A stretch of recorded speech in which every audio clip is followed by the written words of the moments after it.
Corrupt mafia के लिए सोने की कान।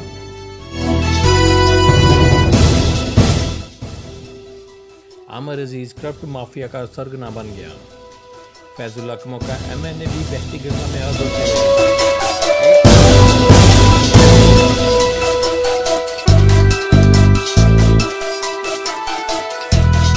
करप्शन के इल्जामात पर हटाए जाने वाले साबका chairman FDA doctor Asad Moazzam ने कच्चा चट्टा खोल दिया। 30 अरब रुपए का चूना सिर्फ फीसों की मद में लगा। करप्ट माफिया के हाथ लंबे हैं। आमिर अजीज का भाई खुद वफाकी सेक्रेटरी है, जिसकी शय पर उसे दोबारा FDA में लगा दिया गया।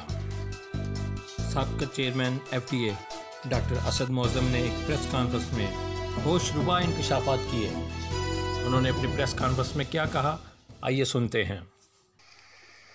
मेरी जो पहली BOG मीटिंग थी, अक्टूबर में मैं चेयरमैन बना, अक्टूबर 2018 में, और मेरी जो पहली BOG मीटिंग थी, उस मीटिंग में मेरे सामने एक मुआहदा पेश किया गया जो कि कमिश्नर साहब का, उस वक्त के कमिश्नर साहब का कुछ वकला के साथ हुआ था और कुछ प्रॉपर्टी डीलरों के साथ हुआ था, जिसमें कमिश्नर साहब ने उनको 1.5 कनाल का रकबा उनके नाम मुआहदे के तहत उनको देने का वादा किया था। उस मुआहदे के तहत मेरी जब कमिश्नर साहब से बात हुई तो वो मुझे कहने लगे कि आपका जो डायरेक्टर जनरल है आमिर अजीज़, ये इस मुआहदे के बेसिक मूवर है और इसने इसको सपोर्ट किया है, हालांकि ये बनता नहीं था। और मैंने इसको जो है आपके FDA के कहने पे, DG के कहने पे इस मुआहदे पर अमल दरामद करवा दिया। अब मज़े की बात ये है कि ये जो मुआहदा, जो 1.5 कनाल जगह आप दे रहे हैं, उसी का केस DC टोबा की अदालत में चल रहा था। एपेलेट जो अथॉरिटी है वो डिप्टी कमिश्नर होता है, क्योंकि इसमें कुछ 1-2 वकला शामिल थे, वो जाके बदमाशी करते थे। उनकी बदमाशी की वजह से DC फैसलाबाद ने इसको लेने से इनकार कर दिया और DC टोबा को भेज दिया गया कि ये वकील अगर इकट्ठे होके जाएंगे तो वहाँ शायद उतनी बदमाशी ना कर सकें जितनी वो फैसलाबाद में कर सकते थे या कर रहे थे। मगर इसके बावजूद कि ये केस वहाँ चल रहा था, फैसलाबाद में एक मुआहदा कर लिया गया डायरेक्टर जनरल के परसुएंस पे, उसके कहने पे, आमिर अजीज़ के कहने पे। उस मुआहदे के तहत 1.5 कनाल जो रकबा है वो आमिर नज़ीर एंड कंपनी, जिसमें खालिक और कुछ लोग और भी शामिल हैं, प्रॉपर्टी डीलर, उनको दे दिया गया। अब उसमें जब उनको दे दिया गया तो उसको BOG में लाया गया अप्रूवल के लिए। ये BOG मेरा ख्याल है नवंबर 2018 में हुई और उसमें वो लेटर पेश किया गया जिसमें कहा गया, ये एजेंडे का हिस्सा था, DG की तरफ से आया एजेंडा कि आपने इस मुआहदे को, जो कि कमिश्नर साहब और एक और पार्टी में हुआ है, इस मुआहदे को BOG ने अडॉप्ट करना है। जाहिर है कमिश्नर साहब का मुआहदा था, BOG ने अडॉप्ट कर लिया। उसके बाद अगले रोज़ ही डायरेक्टर जनरल उस वक्त के आमिर अजीज़ ने एक लेटर इशू किया जिसमें उसने क्वाड कॉन्फ्रेंस बुलाई और क्वाड कॉन्फ्रेंस का जो एजेंडा शाया हुआ उसमें था कि उसी 1.5 कनाल प्लॉट की कमर्शलाइजेशन, कि उसको कमर्शियल कर दिया जाए, क्योंकि पार्टी ने 20% फीस जो है वो जमा करा दी है। यहाँ पर मेरे पास लीगल वालों को मैंने बुलाया, अपनी लीगल ब्रांच के कुछ अफसरान को। मैंने उनसे पूछा कि आया ये प्लॉट कमर्शियल हो सकता है या नहीं हो सकता। तो उन्होंने मुझे बताया कि कमर्शलाइजेशन जो काम है वो हाई लेवल डिज़ाइन कमेटी का है, वो क्वाड कॉन्फ्रेंस का काम नहीं है। सबसे पहले सड़क कमर्शियल होती है, सड़क कमर्शियल होने के बाद उस पर प्रॉपर्टियाँ कमर्शियल होती हैं। तो ये जिस सड़क पे प्रॉपर्टी को कमर्शियल करने जा रहे हैं आपके DG साहब, इस पे जो है, इस जगह पे ये कमर्शियल हो ही नहीं सकती क्योंकि सड़क कमर्शियल नहीं है। तो मैंने फौरी तौर पर DG को एक लेटर लिखा और उस लेटर में मैंने लिखा कि आप जिस प्रॉपर्टी को कमर्शियल करने जा रहे हैं वो प्रॉपर्टी अगर ये कमर्शियल होती है तो ज़िम्मेदार आप होंगे और आपका अमला होगा और मैं इसको परसू करूँगा। जिस पर वो मीटिंग हुई उस पर डायरेक्टर लीगल से भी दस्तखत करवाए गए जो वहाँ मीटिंग में मौजूद ना थे, क्योंकि उस दिन उनकी हाई कोर्ट में पेशी थी, वो हाई कोर्ट, मगर बाद में उनसे दस्तखत करवाए गए। इसी तरह बाकी साहब से भी दस्तखत करवाए गए, मगर उसके अटेंडेंस पे और अटेंडेंस पे नहीं, उस मीटिंग के मिनट्स पे डायरेक्टर जनरल ने अपने दस्तखत नहीं किए। वो कॉपी मेरे पास पड़ी है, अगर आप चाहेंगे मैं आपको दे दूंगा।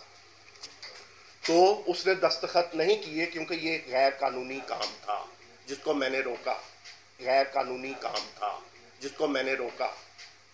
उसके बाद वो क्वाड कॉन्फ्रेंस के मिनट्स को, क्वाड कॉन्फ्रेंस के मिनट को वो 102वीं BOG में ले आए, बोर्ड ऑफ गवर्नर की मीटिंग में ले आए। उस वक्त तक तमाम बोर्ड ऑफ गवर्नर के मेंबरान को पता चल चुका था कि असल मामला क्या है, इसलिए उन्होंने ना सिर्फ उन प्लॉटों की कमर्शलाइजेशन को कैंसिल कर दिया, बल्कि उन प्लॉटों को उन्होंने उसकी अलॉटमेंट भी कैंसिल कर दी बोर्ड ऑफ गवर्नर ने।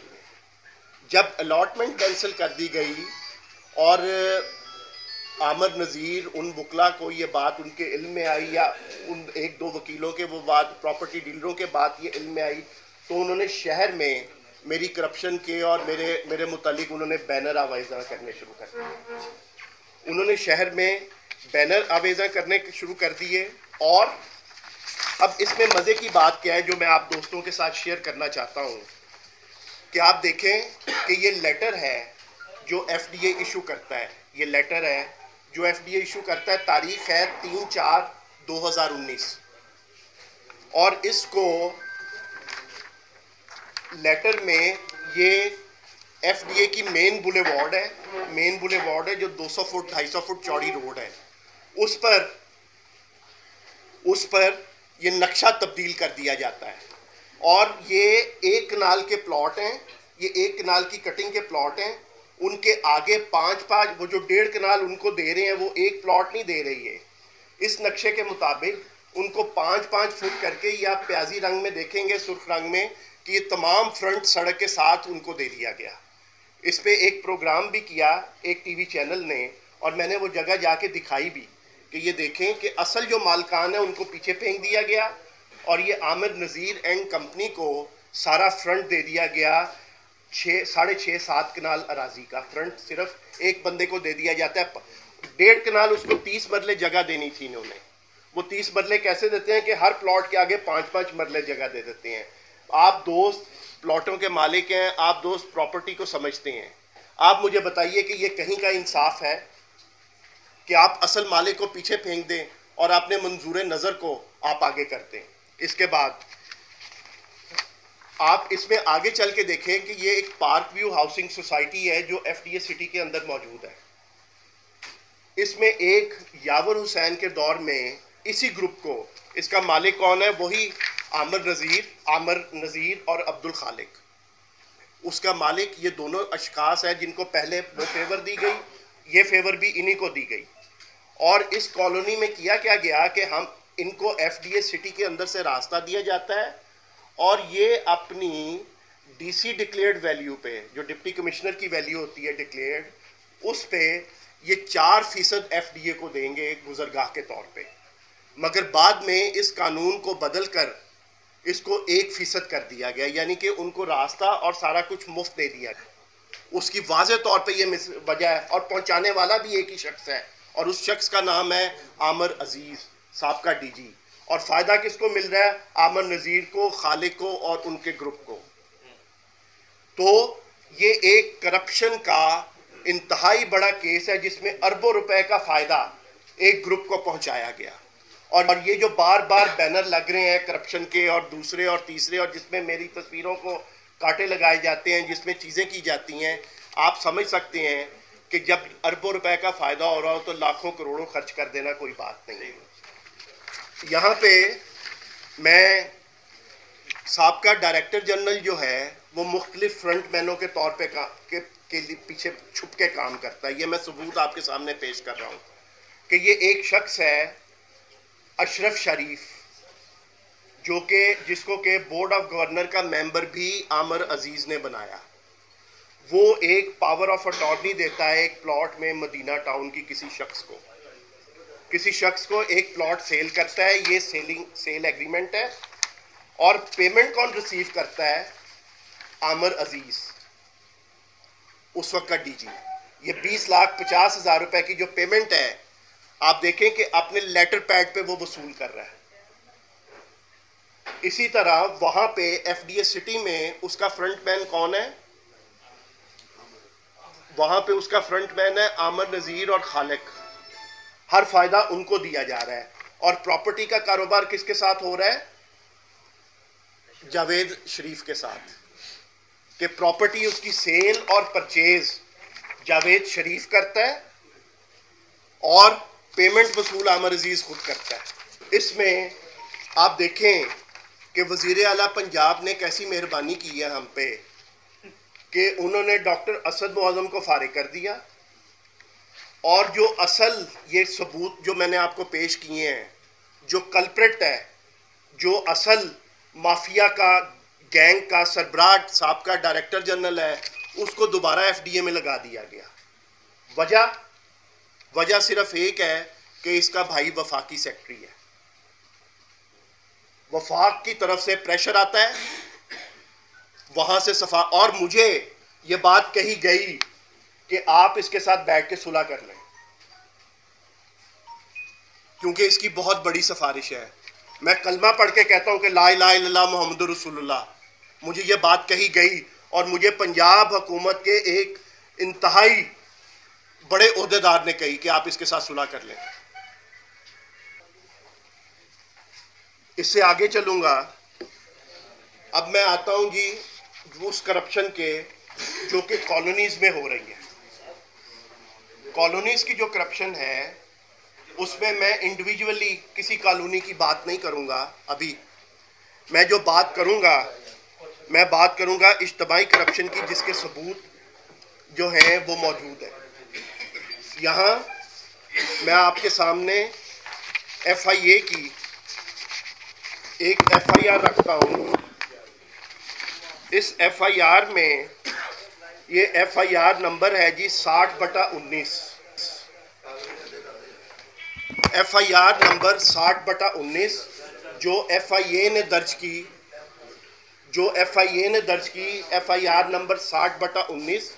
और इस एफआईआर में उन्होंने कहा कि फैसलाबाद में तकरीबन 100 कॉलोनियों को इल्लीगल बिजली, इलेक्ट्रिफिकेशन उनको बिजली बगैर जाली एनओसीज पे इशू की गई है। अब मज़े की बात क्या है यहाँ पे कि वो जो ये एफआईआर नंबर 60/19 है एफआईए की, कि बिजली जब इशू की जाती है तो उसका एनओसी फेस्को को एफडीए भिजवाता है। फेस्को ने एक खत लिखा एफडीए को कि आपने हमें एनओसीज जाली भिजवाए। इस मामले पे मैंने 102 बीओजी में इस मामले को उठाया कि एफआईए की जो एफआईआर है उस एफआईआर पर आपने कार्रवाई क्या की है। तो मुझे यही डायरेक्टर जनरल आमिर अजीज कहने लगा कि ये एफआईआर चूंकि हमारे खिलाफ नहीं है, ये एफआईआर चूंकि एफडीए पे नहीं है, इसलिए कार्रवाई की ज़रूरत ना है। मैंने उनसे ये बात पूछी कि एफआईए ने फेस्को पर एफआईआर दी, फेस्को ने आपको लिखा कि हमें बोगस एनओसीज जो हैं वो आपकी तरफ से आए हैं। तरीक़ाकार ये है कि जब कोई एनओसी एफडीए की तरफ से जाता है तो वो डाक के ज़रिए जाता है, डाक के ज़रिए वसूल होता है और उसको वो महकमा दोबारा एफडीए से कंफर्म करता है कि ये जो डाक वसूल हुई है ये आपकी है। एफआईए कंफर्म करता है, एफडीए कंफर्म करता है कि ये डाक हमारी है। आप मेरी बात को समझ रहे हैं कि इसको 2 दफ़ा कंफर्म किया जाता है कि ये डाक एफडीए की है। तो एफडीए की डाक जो उनको वसूल हुई वो बोगस थी। उन्होंने उस बोगस डाक को चेक किया। चेकिंग में उन्होंने कहा कि ये डाक हमारी है और उस कॉलोनियों की बिजली लग गई। अब बात यह है कि किसी भी कॉलोनी का जो प्रोसीजर है वो प्रोसीजर ये है कि उसके बनने से पहले पीपीपी अप्लाई होता है। वो जो पीपीपी जब अप्लाई होता है तो महकमा जाके उसका सर्वे करता है, सारा कुछ करता है, फिर उसको कहता है कि आप अपना नक्शा सबमिट करें, ये करें वो करें उस जगह के सर्वे के बाद। तो यहाँ पे आप देखें कि कॉलोनियाँ वो बन चुकी हैं, बिक चुकी हैं और एफडीएस हो रहा है। मैं एक मिसाल देता हूँ, अल रहमत विला है ये छोटी नहर पे, आप उसकी मिसाल दे लें कि उसकी वो बिक चुका है, उसकी 2 एक्सटेंशनें चल रही हैं, उसके साथ वीआईपी ब्लॉक बन रहा है, सब कुछ हो रहा है, मगर उसकी फाइल कब जमा हुई? जब बीओजी ने वहाँ पे छापा मारा। उसके 15 दिन बाद फैजुल्ला कमोका साहब ने अपने असर रसूख को इस्तेमाल करते हुए उसकी फाइल जमा करवाई। अपने असर रसूख को इस्तेमाल करते हुए फैजुल्ला कमोका साहब ने अल रहमत विला की फाइल जमा करवाई 15 दिन पहले, या महीना हो गया होगा हमारे छापे के बाद, और उसकी बिजली लग चुकी थी, सेल हो चुकी थी, प्लॉट वहां लोग रहाइश पसीर हैं। तो एफआईए के इस एफआईआर पर कोई कार्रवाई नहीं की जाती।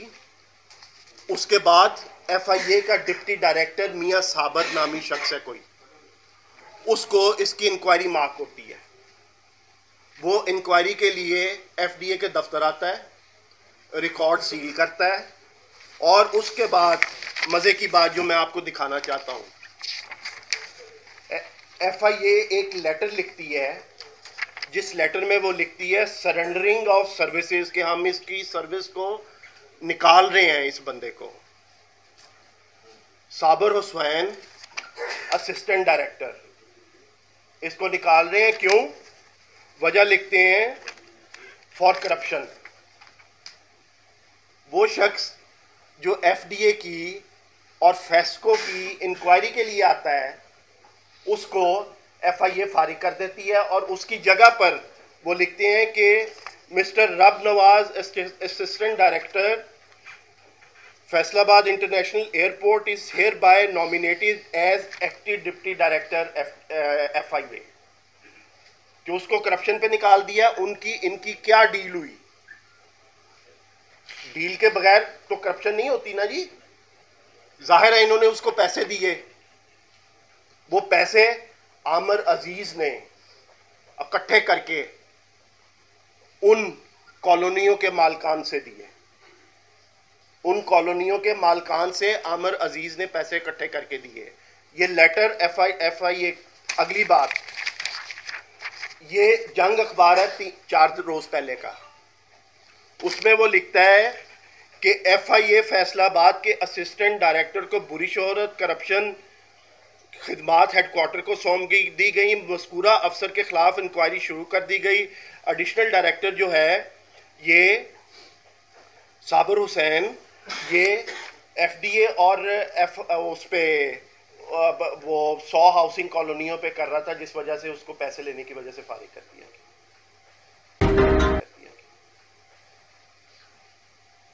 ये जंग अखबार है। अब आप खुद सोच सकते हैं कि ये माफिया कितना स्ट्रांग है। अगली बात मैं आपसे जो शेयर करता हूं, ये 27 कॉलोनियां जो आज भी बन रही हैं और बिक रही हैं जी, और ये आज तक एफडीए के पास नहीं है। इनकी कोई फाइल जमा नहीं है, कोई कुछ नहीं है। मैं नाम आपको दे देता हूं, आप जाके सब दोस्त खुद चेक कर लें। आखिरी बात जो सबसे ज्यादा इंपॉर्टेंट है, ये सोर्स रिपोर्ट है जी एंटी करप्शन की। अगर आप इजाजत दें तो इसमें 2-4 लाइनें मैं आपके सामने पढ़ देता हूं। बादिउल नजर में ये तमाम तर कार्रवाई महकमा माल, एफडीए, महकमा वासा, अमला टीएमए, डेवलपर्स, मालकान की बिली भगत से अमल में लाई गई। मुनासिब और मौसर कार्रवाई से कम से कम 20 अरब रुपया सरकारी खजाने में जमा हो सकते थे। ये मेरी रिपोर्ट नहीं है, ये एंटी करप्शन की रिपोर्ट है। 20 अरब रुपए का टीका इन्होंने पिछले चंद सालों में सरकारी ख़जाने को लगाया। ये सोर्स रिपोर्ट है उसकी एंटी करप्शन की। ये लोग कहते हैं मैं करप्ट हूँ। मेरे से पहले जो लोग थे वो करप्ट नहीं थे क्योंकि वो इनके साथ मिले हुए थे। मैं करप्ट इसलिए हूँ कि मैं बिका नहीं। मैं करप्ट इसलिए हूँ कि मैं बिका नहीं। अगर मैं भी बिक जाता